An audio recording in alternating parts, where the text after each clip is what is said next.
Bienvenidos nuevamente a su programa ¿Qué sigue con MB? Me da mucho gusto saludarlos. Recuerden seguir y compartir este programa para que la información que aquí se presenta sea difundida. El día de hoy vamos a hablar de un tema bien importante que no se acostumbra a hablar abiertamente entre la sociedad por miedo, por señalamientos, tabús, y me refiero al aparato reproductor masculino.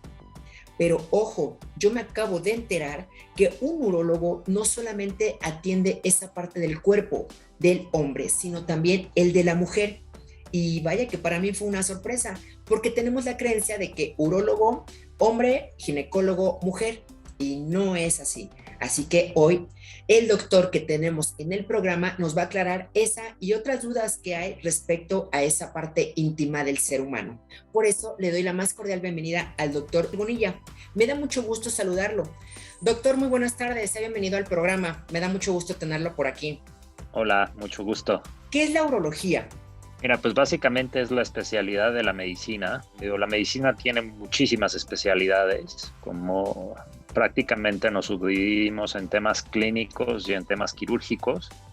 Los temas clínicos prácticamente es lo que ven en la medicina interna y de ahí todas sus subramas. Y en el tema quirúrgico, prácticamente la urología es la especialidad quirúrgica, por así decirlo, en donde operamos nosotros, también somos cirujanos. Prácticamente lo que atendemos es el aparato urinario. El aparato urinario ¿de qué consta? De los riñones, de los ureteros, de la vejiga, de la próstata. Y en el caso del hombre, pues evidentemente nos especializamos en el tema del manejo de los genitales masculinos, el pene y los testículos. Y de igual forma, en la mujer, pues al tener riñones, uretra, vejiga y ureteros, pues prácticamente también nos hacemos cargo de estas patologías en las mujeres. No es que solamente el ginecólogo vea a las mujeres, sino que nosotros también abordamos patologías del tracto urinario en la mujer. Debo reconocer que para mí eso es algo nuevo. No había yo escuchado que la urología, porque bueno, todos tenemos la idea, por lo menos la mayoría, que urólogo hombre, ginecóloga mujer, ¿no? Y ahorita me menciona que pues bueno, puede tratar ambos pacientes. ¿Qué enfermedades exactamente son las que atiende? Mira, definitivamente creo que nuestro fuerte es el tema de la próstata, pero bueno, fuera de eso, también nos dedicamos a resolver todos los problemas relacionados a piedras en los riñones, infecciones de vías urinarias, todo lo que son las infecciones por agentes de transmisión sexual, principalmente, y creo que hoy en día está en boga el tema del virus de papiloma humano. Y todo el tema relacionado con cáncer, desde cáncer de riñón, cáncer de próstata, cáncer de vejiga, cáncer de uretero, cáncer de pene, cáncer de testículo, prácticamente son como nuestras generalidades, ¿no? Y específicamente hablando también en la mujer, toda la cuestión relacionada al prolapso de los órganos genitales, la vejiga caída, el recto caído y toda esta situación, también lo vemos. También hay algunos, digo yo no en específico, pero hay algunos compañeros urólogos que también se dedican a ver todo el tema de incontinencia urinaria, tanto en el hombre como en la mujer. ¿En qué momento la gente debe decir o tiene que tomar la decisión de ir al urólogo? Sí, mira, realmente como constante me enfocaría más hacia el tema del hombre en cuanto a la prevención o al diagnóstico oportuno de cáncer de próstata, en donde dependiendo de los factores de riesgo que tenga el paciente, está indicado que a partir de entre los 40 y 50 años acudir para poder hacer una revisión de la glándula.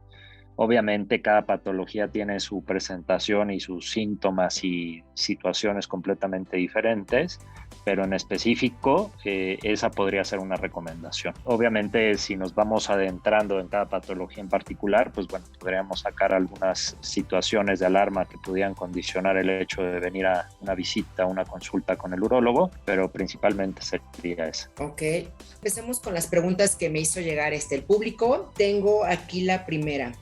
¿Cuál es el color de la orina en donde no debes preocuparte? Porque es un señor de 40 años, porque me comenta que hay días que orina amarillo, y hay días que te orina transparente. Algo que tendríamos que entender es que prácticamente la coloración de la orina va a ir en relación al nivel de concentración de las partículas que están dentro de lo que está compuesto la orina. Y esto va a depender principalmente de nuestro estado de hidratación. Realmente no hay un color de orina estándar o predilecto, dado que no siempre vamos a tener el mismo estado de hidratación. Por ello, creo que la tonalidad de la orina tendrá que ir desde muy concentrado, tirándole a un anaranjado concentrado o amarillo muy fuerte, hasta una situación completamente cristalina o transparente. Pero repito, esto dependerá mucho de la cantidad de agua que consumamos y principalmente de nuestro estado de hidratación. Muchas veces pensamos que el líquido que tomamos forzosamente se irá a formar orina, y esto no es cierto, ¿no? Si estamos deshidratados, pues prácticamente la mayor parte de ese líquido que consumimos, pues prácticamente lo que va a hacer es rehidratarnos. Ese líquido el cuerpo lo va a retener y finalmente va a ser poca la cantidad de orina que se forme. Entonces, si hablamos de colores anormales, prácticamente creo que lo más importante o el dato más alarmante sería el hecho de visualizar sangre en la orina, que esto es completamente anormal y prácticamente tendríamos que establecer un protocolo de estudio para determinar la razón o la causa detrás de este sangrado, ¿no? Como lo explicaba en un inicio, el aparato urinario consta de varios órganos y definitivamente de cualquiera de esos órganos puede prevenir el sangrado, y por lo cual habrá que estudiarlo específicamente, ¿no? Y más en un paciente mayor de 50 años, sea hombre o mujer, las principales razones o causas detrás de este sangrado, lo más frecuente, generalmente suelen ser tumores en la vía urinaria. Por eso la importancia de acudir con el urólogo. Ok, retomando un poquito lo que mencionábamos hace un momento, ese también podría ser una señal de alarma de que tienes que ir a visitar al urólogo. 100%. Perfecto. Otra pregunta, este es de un joven de 30 años, dice, ¿por qué el glande huele mal si tiene poco de haberse lavado?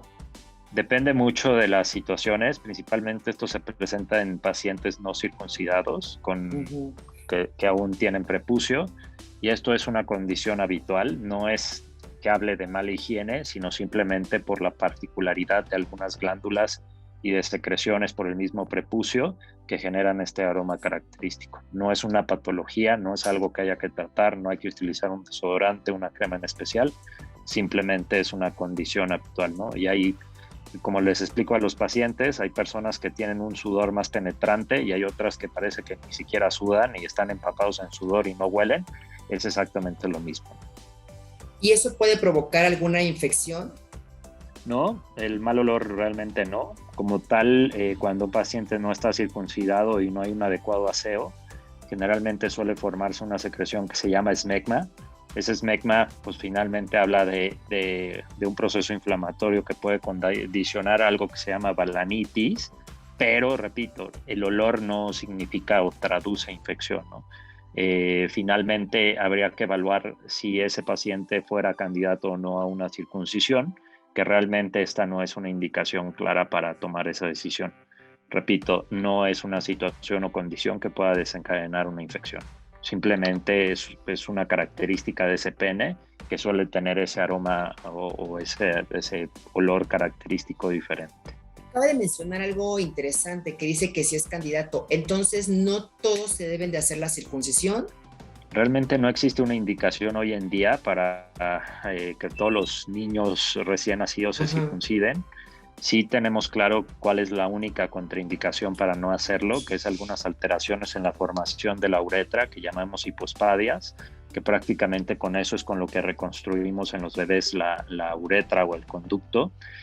Realmente es una situación racial en donde religiones que conocemos muy bien, ¿cómo se llama? Los judíos y los musulmanes, que lo realizan como una situación ritual prácticamente de que lo respalda su religión, pero fuera de ahí creo que es una predilección y una orientación muy relacionada con el papá, ¿no? Es una tendencia que si el papá está circuncidado, el hijo va a estar circuncidado. Si el papá no está circuncidado, el hijo no está circuncidado. Y creo que esa es la tendencia, pero hoy en día una indicación absoluta para que todos estén circuncidados no lo hay. Ok. Hay algunos estudios que demuestran principalmente la disminución del riesgo de infecciones de Sí. transmisión sexual en población homosexual, que disminuye la transmisión de VIH en pacientes circuncidados que tienen relaciones anales, pero fuera de ahí realmente no existe ninguna otra indicación para hacerlo. Indicación. Obviamente, si en el tema estético, pues obviamente así como una mujer decide una cirugía para aumento de mama y ponerse implantes, pues finalmente esta es una situación estética que hoy en día está muy, muy de moda, principalmente en adolescentes, pero fuera de eso, hay una condición que se llama balanitis de repetición, que al final desencadena una fimosis, que es decir, es una cicatriz que impide que se pueda retraer o tirar hacia abajo Okay. el prepucio y exponer el glande, que definitivamente es una condición médica crónica que con el tiempo puede llegar a ser la indicación para una circuncisión. Ok, y a eso se refiere con hay que ver quién es candidato y quién no. Exactamente. Digo, al final, si el paciente viene y pide hacerse la circuncisión por cuestiones estéticas, pues está en su completo derecho de hacerlo, simplemente entendiendo los riesgos y Ok, beneficios y posibles complicaciones que se pueden presentar durante el procedimiento. muy bien. La siguiente pregunta. ¿Cómo saber si tengo piedras en el riñón? Este es un joven de 37 años. Es difícil. Las piedras en el riñón son completamente asintomáticas, es decir, no generan ningún dolor, ninguna incomodidad. ¿Por qué? Porque estas piedras están fijas a las paredes internas del riñón. Mientras que las piedras no se movilizan y no se desplazan de esas paredes internas, finalmente son completamente asintomáticas y no hay forma de saber si el que está sentado al lado de ti en el cine, en el teatro, en el avión, pueda tener piedras es prácticamente imposible. Las piedras en el riñón prácticamente cuando generan síntomas es cuando Okay. se liberan de su punto de unión en estas paredes internas y finalmente se desplazan por el interior del riñón hasta el uretero, que es el conducto que drena la orina del riñón hacia la vejiga. ¿Qué es lo que sucede? Que cuando las piedras entran en este conducto, que es como si fuera un tobogán, pues al final este tobogán o uretero tiene algunas estrecheces o zonas más delgadas, en donde generalmente se atoran las piedras. Así que es lo que sucede cuando se atoran las piedras, el riñón se empieza a congestionar, se empieza a inflamar por dentro, aumenta la presión dentro del riñón y esto es lo que desencadena el dolor en agudo, ¿no? Que lo conocemos médicamente como cólico renal. Pero repito, cuando las piedras están en los riñones no hay forma No de hay saber forma. que tienes las piedras, a menos de que te hayas hecho algún ultrasonido o una tomografía por alguna otra razón, que como una situación o un hallazgo se haya identificado la presencia de alguna piedrita. Ok, y como menciona, ya una vez que se mueven de su zona de confort, por decirlo así, pues es donde empieza a causar ya alguna molestia. Exactamente, literalmente las piedras están como el cuadro que tienes detrás de ti, están fijas a la parte interna del riñón o a los sistemas colectores por un clavito y finalmente cuando ese punto de unión se rompe, pues obviamente el cuadro se cae, ¿no? Se cae. Y obviamente en ese momento donde la piedra se cae de ese punto de unión, empieza a flotar, es un medio acuoso donde hay orina, en los sistemas colectores así le llamamos, y obviamente esos sistemas colectores derivan y van saliendo hacia como si fuera un embudo, que justamente todos se unen hacia el uretero, ¿no? O hacia el conducto. Entonces, cuando se empiezan a deslizar a través de ese conducto, repito, y obstruyen el flujo de orina, es decir, que ya no pasa más orina a través del conducto, se congestiona el riñón y es cuando se desencadena este fuerte dolor. Una vez que ya se tiene identificado que se tienen las piedras en el riñón, ¿qué sigue? O sea, algún tratamiento, alguna cirugía. Y la otra pregunta, ¿qué tan recomendables son esos famosos tratamientos caseros? Que hay unas dietas exclusivamente para expulsarlas. Sí, mira, realmente algo que hay que considerar siempre es tomar decisiones respecto a si es necesario operarlas o no mediante una tomografía. Nunca podemos tomar decisiones con un estudio de menor calidad que una tomografía como es un ultrasonido o una placa simple de abdomen, porque muchas veces podemos subestimar la piedra o decimos que es una piedra y simplemente no es una piedra y ya le estamos ofreciendo una cirugía al paciente. Okay. Realmente es raro, principalmente que yo opere pacientes que tienen las piedras en los riñones, a menos de que tengan alguna profesión que amerite estar de viaje o estar en zonas muy aledañas a una ciudad en donde puedan tener una atención médica de calidad. Se hace como una situación preventiva el hecho de sacarlas, pero si no, realmente yo me espero a que salgan solas o que se atoren. ¿Por qué? Porque finalmente los procedimientos que utilizamos hoy en día de mínima invasión suelen ser muy incómodos para el paciente, que no tienen atorada una piedra y suelen desencadenar mucha incomodidad en la recuperación. Entonces, realmente como una situación de prevención, pues a menos de que el paciente me diga yo quiero que me quites la piedra, se la quito y bueno, hoy en día los procedimientos que utilizamos para sacarlas son procedimientos que llamamos endourológicos, es decir, que utilizamos cámaras que introducimos a través de la uretra o de los orificios naturales por los cuales orinamos y finalmente llegamos hasta donde está la piedra.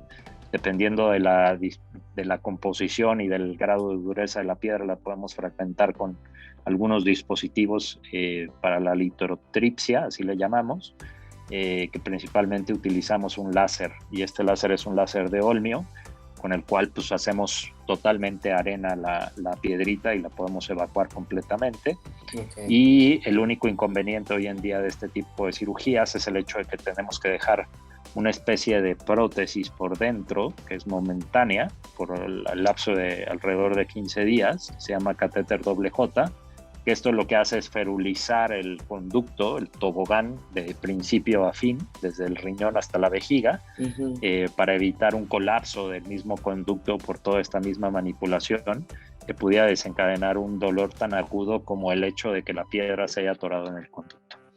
Respecto a los métodos caseros o tradicionales que hay en el mercado, que van de boca en boca, hoy científicamente no hay comprobado que estos sean eficaces. Yo no voy en contra del uso de estos remedios. Hay varios que conozco, que es el cola de caballo, pelos de elote, que todo esto lo venden como té de palo azul también, en algunos mercados lo venden. Creo yo que lo que finalmente hacen todos estos tés es, en la mayoría deben de ser diuréticos, que hacen que se genere mayor cantidad de orina, y esa mayor cantidad de orina hace que empuje a la piedra impactada o atorada y que finalmente se movilice a través del conducto, ¿no? No es que la disuelva, no es de que desaparezca, pero finalmente creo que ese es el principio que utilizan todos estos remedios. Ok, ¿y por qué salen? Prácticamente viene mucho en relación a un déficit en el consumo de líquidos en general en el día a día. Lo que sucede es que la orina entra en un estado de hiperconcentración, en donde tú tienes un soluto que está en una concentración elevada en un solvente mínimo, y finalmente esas son las condiciones ideales para que se vayan precipitando esos pequeños componentes, y al precipitarse empiezan a formar cristales que se van conglomerando o juntando entre sí hasta formar una piedra. Otra pregunta. ¿Cómo saber si padezco de incontinencia urinaria? Un señor de 45 años. Prácticamente en el momento en donde hay una falta de control del deseo miccional, es decir, que no puedes tú evitar el mojarte, prácticamente habla de incontinencia urinaria. Si hablamos de tipos de incontinencia urinaria, tenemos prácticamente 3 tipos de incontinencia. Una incontinencia de esfuerzo, donde prácticamente las estructuras o válvulas que impiden la salida de orina de la vejiga se dañan. Esto principalmente en situaciones de lesiones nerviosas, en pacientes que tienen lesiones de columna vertebral y sección medular, puede ser una razón. Situaciones quirúrgicas, que justamente es uno de los riesgos que se presentan en los pacientes que son sometidos a cirugías por cáncer de próstata, y también como consecuencia de algunas cirugías que utilizamos para resolver el crecimiento prostático benigno se puede presentar una incontinencia urinaria. Eso principalmente en el hombre, y en las mujeres principalmente por el traumatismo de mujeres que han tenido varios partos. Finalmente hay una debilidad del piso pélvico que conlleva una debilidad de esa estructura de sostén y esa válvula que le llamamos esfínter, que desencadena esta pérdida involuntaria de orina, ¿no? Que conocemos como continencia urinaria de esfuerzo. La incontinencia urinaria de urgencia es aquella que se desencadena por una estabilidad en la vejiga. Esta inestabilidad la llamamos vejiga hiperactiva, donde de repente de la nada la vejiga se contrae fuertemente, con tanta fuerza que la válvula, el esfínter, no impide la salida de orina. Pero esta tiene la característica de que se precede por esa sensación inminente, urgente de tener que salir corriendo al baño, y en el inter de querer llegar al baño ya no llegaste y perdiste la orina. Y la última tipo de incontinencia es una que se conoce como incontinencia de rebosamiento, en donde prácticamente tú tienes un contenedor que le cabe cierta cantidad de mililitros. Si tú sobrepasas esa cantidad de mililitros, pues al final del día se desparrama, ¿no? Entonces eso es justamente lo que sucede. Esto principalmente lo vemos en pacientes neurológicos, en pacientes con un crecimiento de próstata de mucho tiempo de evolución, en donde la vejiga tiene una capacidad enorme de 2-3 litros y pues donde prácticamente ya no le cabe más, pues obviamente se rebosa el exceso de líquido y es lo poco o mucho que pueda orinar el paciente. ¿Qué consecuencias trae el aguantarse tanto la orina? A largo plazo, la vejiga puede sufrir un deterioro en cuanto a sus fibras musculares y en cuanto a su sensibilidad, y esto desencadenar la presencia de una vejiga hiperactiva, ¿no? Es muy, muy frecuente ver, sobre todo a mujeres jóvenes que conocen los baños de todos los lugares que visitan, el restaurante, el centro comercial, el salón de belleza, la casa de la amiga, y que entran y salen del baño o que van en un lapso de 2 horas 3 o 4 veces al baño.